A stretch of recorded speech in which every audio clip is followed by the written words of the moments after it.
Part 1. Telephone conversation about booking a venue for a private event. You have 30 seconds to look at questions 1 to 10.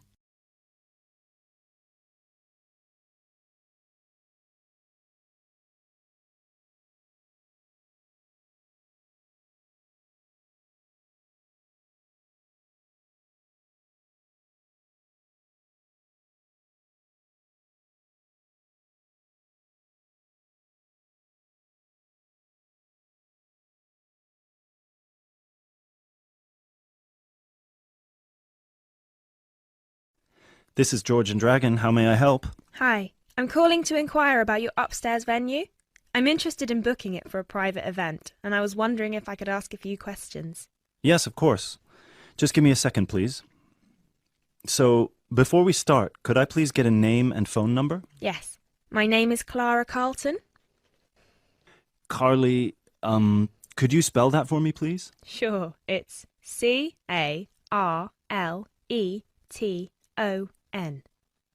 And the phone number? Well, I'm going to give you my work number as I'm booking the venue for a work event. Right. So it's 020-8322-1479. Great. So, what would you like to know? Well, I saw on your website that the price can be from £20 per hour, so I would like to get an exact quote if possible. Well, the price depends on the type of event, the date, and the number of people, and whether we will be providing food as well.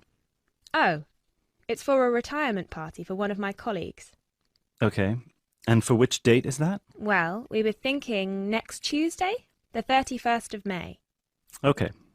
Oh, I'm sorry, but the venue's already booked that day. We're free on Monday and Wednesday, if that would suit you. Well, Wednesday's no good, because the gentleman who's retiring will be gone by then. But Monday works just as fine. Great. You'll get a cheaper rate for Monday, too. Excellent. And how many people will there be? Well, at the moment it's supposed to be 16, but it might go up to 17.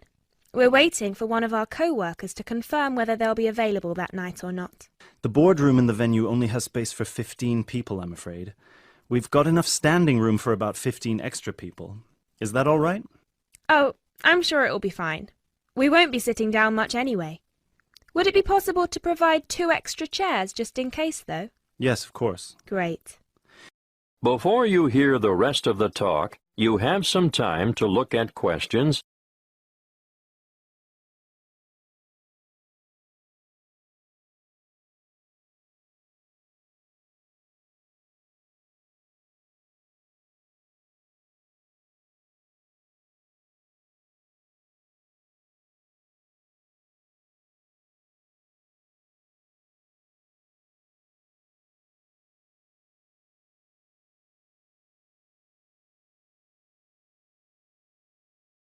And finally, will you be needing us to provide food as well?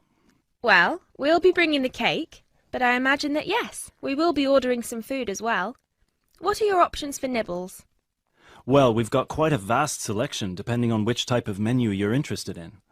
We've got meat-based tapas, as well as some vegetarian and vegan options, and we've also got some sharers. Well, as far as I know, none of us are vegans, so I don't think we'll be needing that. Some meat-based and vegetarian options would be great, though. Would you like me to talk you through them, or...? Well, you do have the menu online, right? Yeah, you can find it on our website. The only thing is that a couple of options have been removed and replaced with new ones, and we haven't had the chance to update it online yet. Okay, let me just pull it up on my screen. Just a second. All right. So, in the meat-based food section, the dishes that have been discontinued are the mini fajitas and the pulled pork bruschetta. Oh, that's a shame. The pulled pork bruschetta looked really nice. Yeah, but we've replaced them with 2 new really popular dishes. We've got a trio of sliders, which is 3 mini burgers, made one each with chicken, beef, and pulled pork, and we've also got ham and cheese croquettes. Oh, that sounds nice. So I'll have 7 of the mini burgers then. I see you've also got vegetarian croquettes. Are they still in the menu? Yeah, we've got the vegetable croquette and the potato croquette. And how many croquettes are there in each dish? The vegetable one is 5, the potato one is 4. Okay, so I'll have 2 of the vegetable croquettes and I'll also have 2 of the ham and cheese ones, please. Great. Anything else? Well, I don't know. It all looks so nice. What would you recommend? Well, what I would recommend is the simmered squid. It's slow cooked in wine and served with potatoes. I'd also recommend the hummus platters. Our chef actually makes his own hummus, and it's one of our most popular sharers. And of course, all of our salads, especially the Caesar salad. We're famous for them. Right. So I'll go for 5 hummus platters. Or should I get 6? No. You know what? 5 is just fine. I won't be having any of the squid. It sounds lovely, but I'm just not sure how popular it would be with my colleagues. Yeah, fair enough. And finally, 1 Caesar salad and 1 vegetarian, the goat's cheese one. Great.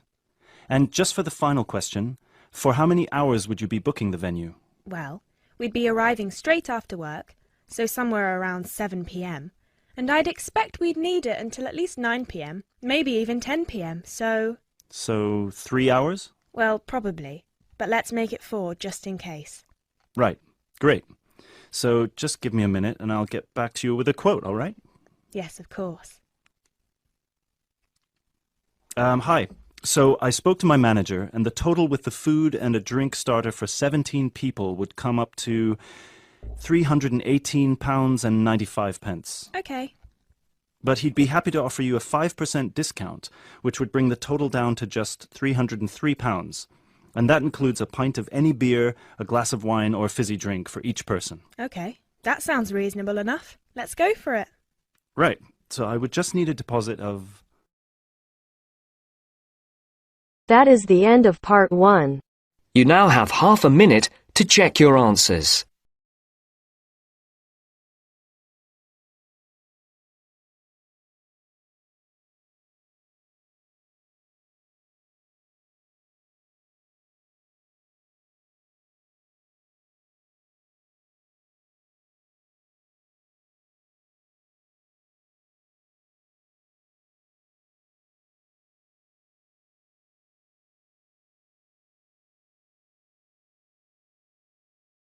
Now turns to part 2. Part 2. You will hear a talk about keeping children safe on the Internet. First, you have some time to look at questions 11 to 16.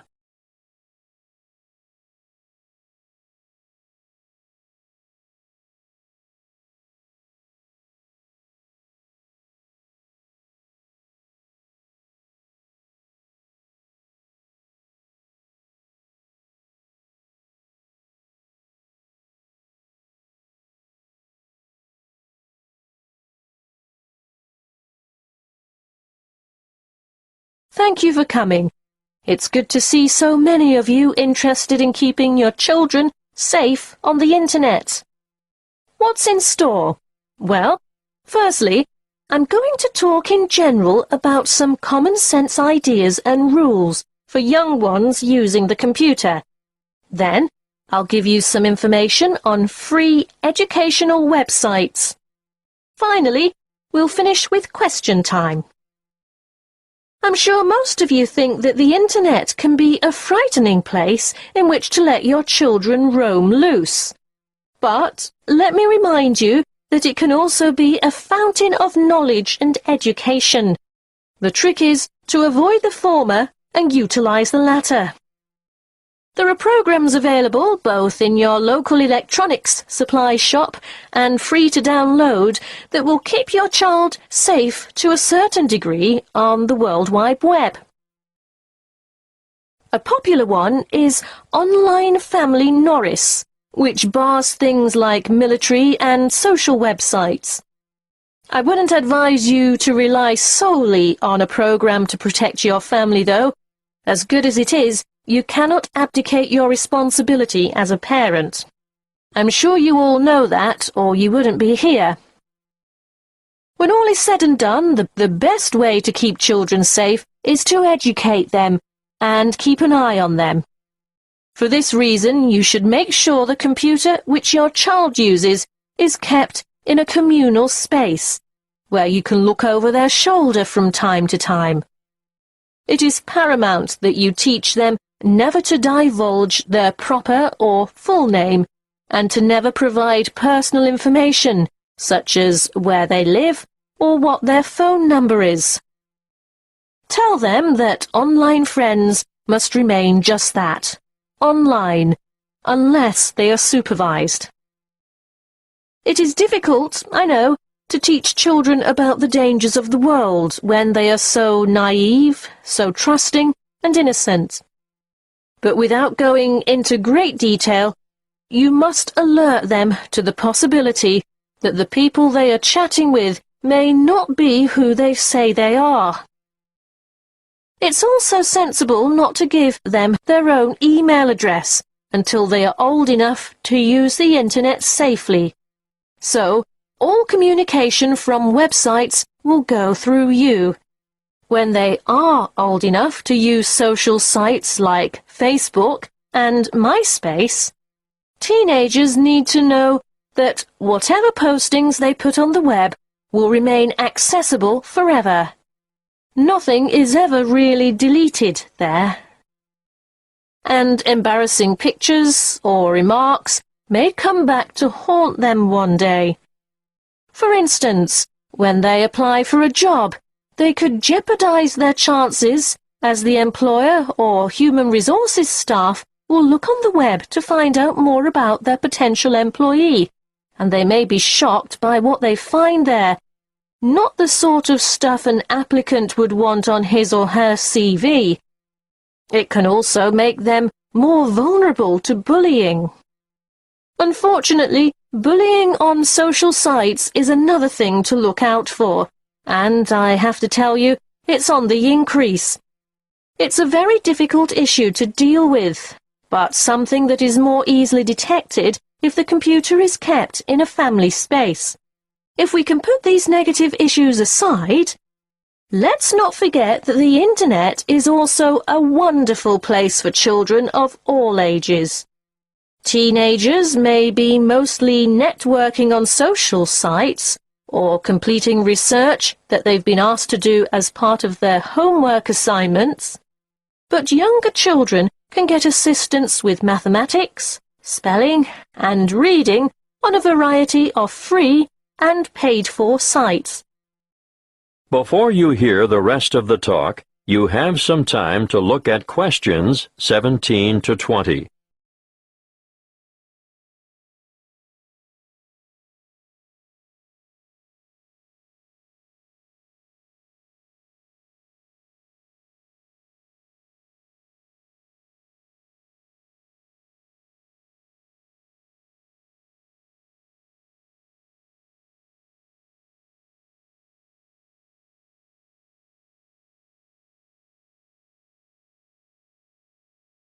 A good way for children to learn and have fun at the same time is the website mathtutor.com.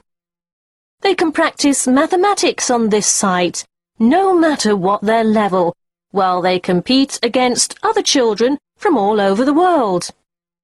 And here's a fun way for primary school children to learn the spelling words for the week. It can be such a chore for some children.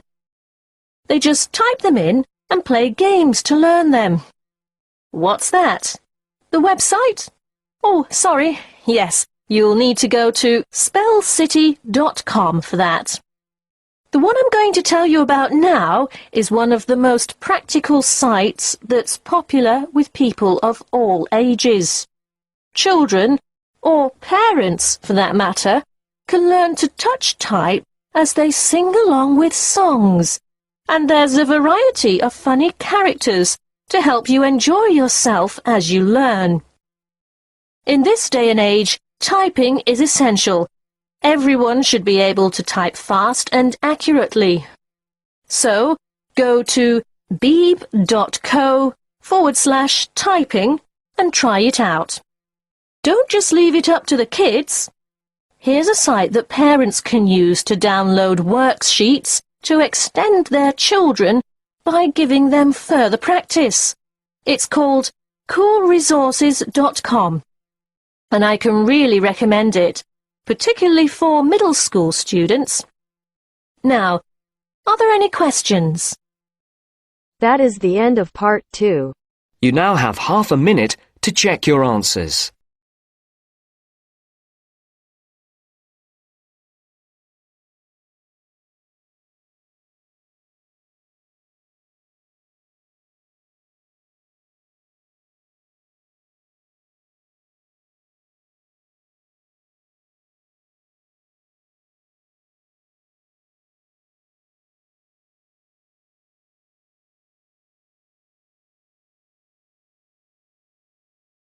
Now turns to part 3.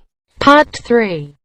You are going to hear a conversation between an interviewer and a professor. First, you have some time to look at questions 21 to 26.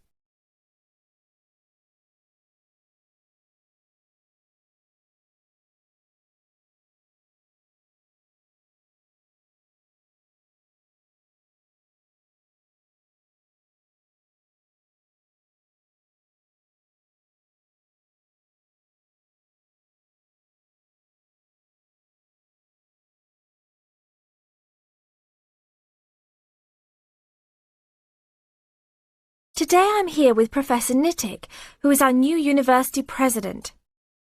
He has been a professor for 20 years and teaches many of the best classes on campus. I know many of you have had him as a teacher and know of his brilliance. Good morning, Professor Nittick.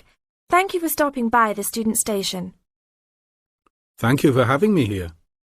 It is always great to get to meet many of the students who are involved with our school. I haven't been here since 2 years ago. Yes, I remember at that time you were still teaching every semester. 2 years later, you are only teaching every once in a while.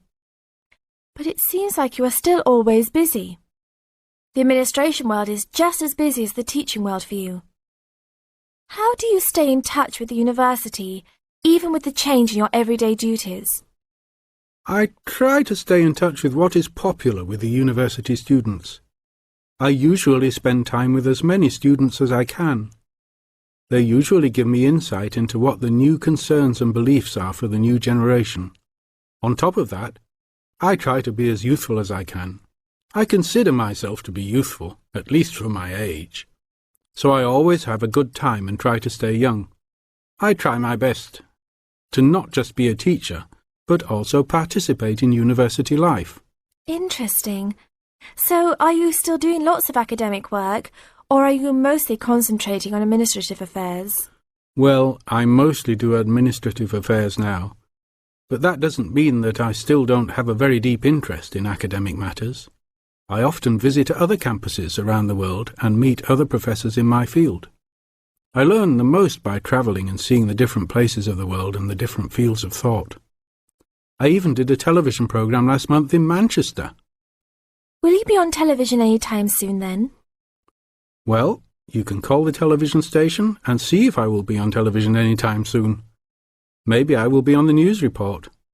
I don't think it is really that significant, though. Oh, really? That sounds great. I will remember to look out for you. Let's move on. With all your busy travelling recently, how do you find time for your personal life? I try to keep my university life separate from my personal life. Sometimes it's hard to find time to just take my wife and 3 kids out for a family dinner, but usually we all manage to get together every few days. I'm taking a few weeks off next month to take my family down to South America, to Brazil for a few days. I can't wait to just sit on the beach. Wow, that sounds like a wonderful trip. Professor Nittick, could you tell the audience a little about what goes on in an average day of a university administrator? An average day? Oh, I don't think there is such thing as an average day for me. The last few weeks I've been travelling all the time. I can be in Los Angeles in the morning and in New York by the afternoon and back to Los Angeles by the evening. Sometimes I will spend the whole week at a new university, showing the new administrators the ins and outs of running a university. Sometimes I can spend the whole day in the office on the phone. So there really is no average day for me. I guess that is because I do so many different tasks. Sorry to let all the viewers down, but that is the plain truth. Now look at questions 27 to 30.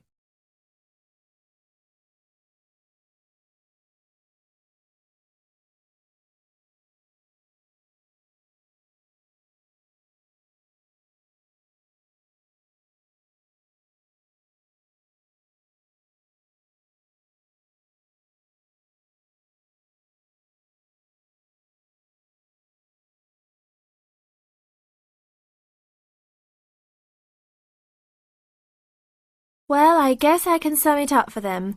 You are a busy man. That is probably a good description.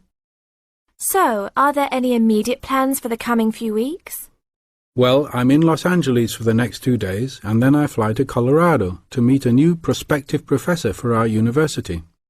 I will be in Colorado for about a week. Then I go to Japan for the next 10 days to meet with our university branch in Japan about record sales there. After that, I return to Los Angeles for a week, just in time for the graduation of the class of 2001. There you have it, my next month's schedule. Thank you very much, Professor Nittick. I always enjoy having you on our show. We hope to have you back on our show next time. That is the end of part 3. You now have half a minute to check your answers.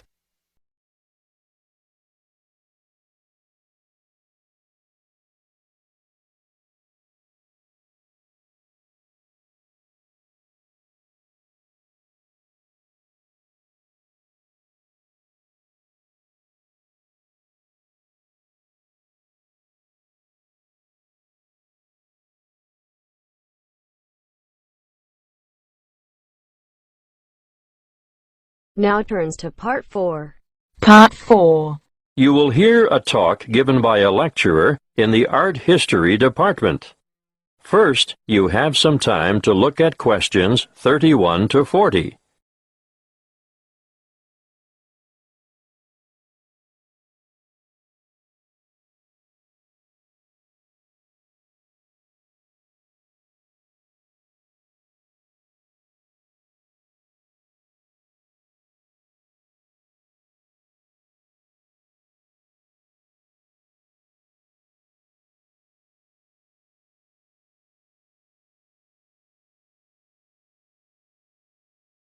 In this lecture today, I'm going to introduce you to an American painter, Charles Willson Peale. You may be familiar with his portraits, but did you know that he never even saw a painting till he was a grown man? He was born in Maryland in 1741. His father died when he was 9, and the family struggled financially for the next few years, and Charles became a saddle maker's apprentice. One day, he went to Norfolk for supplies, and there he saw paintings for the first time. He thought they were so bad that he felt sure he could do better, so he decided to make painting his career. In 1766, he went to London to study painting with Benjamin West. Whilst there, he painted this portrait in 1768. See slide 1, Pitt as a Roman senator. Notice how elaborately symbolical this portrait is. The symbolism arises, of course, from Pitt's famous speech to the British Parliament, where he draws an analogy between the ancient Roman Senate's view of a barbaric Britain and the prevailing European view of the time of a barbaric African continent fueling the slavery trade. Perhaps you didn't know that the Romans used Britons as slaves. But I digress. Back to Peale. He returned to America and in 1772 painted the first ever portrait of George Washington. See slide 2. In 1773, he painted a group portrait of himself, his wife, mother, brothers, sister, his old nurse, and an unidentified baby. Just look at the slide. This painting is simply called the Peale family. And you can almost feel the exuberance of the family and their warmth towards one another. He enjoyed great success as a portraitist prior to the Revolution, and served with distinction in the Revolution. During this time, he became friends with George Washington, Benjamin Franklin, and Thomas Jefferson. After the war, he continued to paint, and, when his wife died in the 1790s, as a result of her 11th pregnancy, he remarried. He had 17 children in all, naming the sons after famous painters or scientists. Although perhaps best known for his portraits of famous people, Peale liked novelty. Look at this slide of his 2 sons, Raphael and Titian, life-size, climbing a narrow stairway. This painting, The Staircase Group, 1795, was exhibited in a doorway as a trompe-l'oeil, and it is said that it did, in fact, fool the eye of George Washington. Even as far back as 1772, we can see his desire for difference in Rachel Weeping. It's a rather macabre portrait of his first wife crying over the death of one of their children, their daughter Margaret. I'd like to show you one more slide to demonstrate his innovative approach. This is a portrait of his brother, James, sitting at his desk at night, with only his face illuminated by a lamp. This was painted much later than the others, in 1822. You know, Peale believed anyone could learn to paint, and he taught painting to his brothers, sisters, sons, daughters, nephews, nieces, and other relatives. 4 of his sons, Titian, Rubens, Rembrandt, and Raphael, became painters, as did his brother James. Before I finish, I'd like to tell you a bit more about Peale. He was active in politics for several years, and throughout his life, he maintained a lively interest in many branches of science. He was also an inventor who gained patents for a fireplace, porcelain false teeth, and a new kind of wooden bridge. He collaborated with Thomas Jefferson on what was known as the polygraph, a kind of portable writing desk. But it wasn't any ordinary desk. This one could make several copies of a manuscript at once. He also wrote papers on a wide variety of subjects, from hygiene to engineering.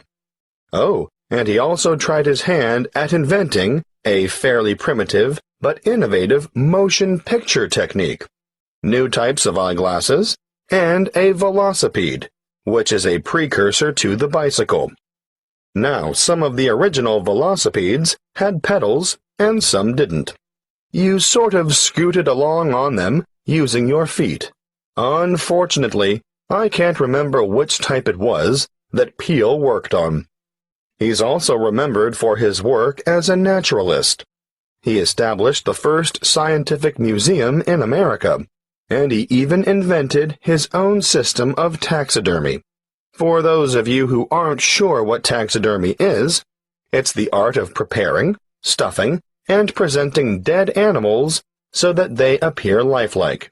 He was also well ahead of his time in that he placed his animals in a simulated natural environment. His most magnificent exhibit, however, was the complete skeleton of an extinct mammal known as a mastodon, which he helped excavate. The event was memorialized in his extraordinary painting, The Exhuming of the Mastodon. That is the end of part 4. You now have half a minute to check your answers.